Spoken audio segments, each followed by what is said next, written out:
জমকালো আয়োজনে পালিত হলো বিআরবি হাসপাতালের 11তম প্রতিষ্ঠাবার্ষিকী। সকালে কেক ও ফিতা কাটার মধ্য দিয়ে আয়োজনটির উদ্বোধন করেন প্রতিষ্ঠানটির ব্যবস্থাপনা পরিচালক মোহাম্মদ পারভেজ রহমান।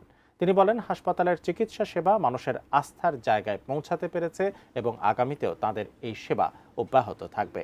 পরিচালক অবসরপ্রাপ্ত ব্রিগেডিয়ার জেনারেল ডাক্তার জামিল আহমেদের সভাপতিত্বে অনুষ্ঠানের বিশেষ অতিথি ছিলেন পরিচালক মোহাম্মদ শামসুর রহমান। এ সময় বিআরবি হাসপাতালের কনসালটেন্ট, ডাক্তার, নার্স, টেকনিশিয়ান সহ অন্যান্য বিভাগের বিভাগীয় প্রধান, কর্মকর্তা ও কর্মচারীরা উপস্থিত ছিলেন। এ উপলক্ষে স্পেশাল হেলথ চেক আপ ও সেবা সপ্তাহ পালন করা হচ্ছে। এ সময় প্যাথোলজি এবং রেডিওলজির নির্দিষ্ট টেস্টে 30% ডিসকাউন্ট দেওয়ার ঘোষণা দিয়েছেন তারা।